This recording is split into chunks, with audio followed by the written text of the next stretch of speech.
ভারত ও ইংল্যান্ডের 5 ম্যাচের টেস্ট সিরিজের মধ্যে 3টি খেলা হয়ে গেছে। তাতে রেজাল্ট হচ্ছে ইংল্যান্ড 2 আর ভারত 1। আগামী 23 তারিখ থেকে ম্যানচেস্টারে 4 নম্বর টেস্টে শুরু হতে চলেছে। অনেকদিন পর ক্রিকেটে মুখোমুখি হতে চলেছে ভারত এবং পাকিস্তান। আচ্ছা, বুমরা তো একটা বোলার, তার তো ওয়ার্কলোড অবশ্যই রয়েছে। আচ্ছা, সিরাজের কি কোনো বিশ্রামের প্রয়োজন নেই? নমস্কার, আমি প্রীতিশ, আপনাদের স্বাগত জানাই ক্রিকেট স্ট্র্যাটেজিতে। ভারত ইংল্যান্ড 5 ম্যাচের টেস্ট সিরিজ চলছে। লিডসে হার দিয়ে শুরু করেছিল ভারত। দ্বিতীয় টেস্টে অবশ্য দুর্দান্তভাবে ঘুরে দাঁড়িয়েছিল।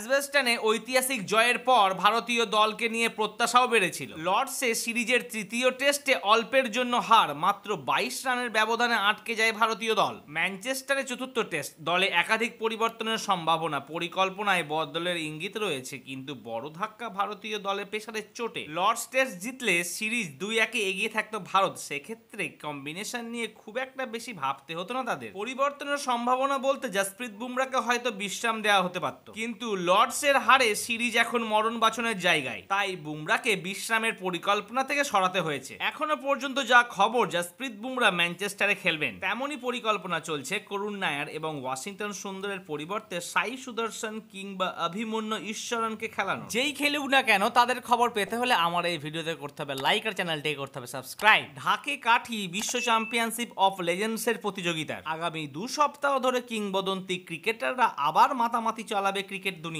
ইন্ডিয়া চ্যাম্পিয়নদের হয়ে নেতৃত্ব দেবেন যুবরাজ সিং। গত বছর পাকিস্তানকে হারিয়ে শিরোপা জিতেছিল ভারত। এবছর বেশ কয়েকজন নতুন ক্রিকেটারকে ভারতীয় দলে দেখতে পাওয়া যাচ্ছে। প্রশ্ন হচ্ছে, বুমরাও একটা ফাস্ট বোলার, সিরাজও ফাস্ট বোলার। বুমরার যদি ওয়ার্কলোড থাকতে পারে, সিরাজের কি ওয়ার্কলোড থাকতে পারে না? তার কি রেস্টের কোনো প্রয়োজন নেই? একবার ভালো করে দেখুন যে সিরাজ কত ওভার বল করেছে অল ওভার ওয়ার্ল্ডে 3 নম্বরে, আর ভারতীয়দের মধ্যে 2 নম্বরে। বুমরার পাশে কেউ যদি বল করে, সেই প্লেয়ারটি আলোচনার যেমন বিষয় হয় না, ঠিক সেরকমই সচিন বা কোহলির সাথে যে ব্যাট করবে তারও আলোচনার বিষয় সেরকম কিন্তু হয় না। তবে সেই বলে তারা কি প্লেয়ার নয় না, তাদের কোনো বিশ্রামের প্রয়োজন হয় না? যাই হোক, এখন বিশ্রাম টিশ্রাম ছেড়ে লক্ষ্য হচ্ছে 4 নম্বর টেস্টটি ইংল্যান্ডকে হারাতেই হবে। কি বন্ধুরা, তাই না? আপনাদের কি মনে হচ্ছে 4 নম্বর টেস্টে কি ইন্ডিয়া জিতবে?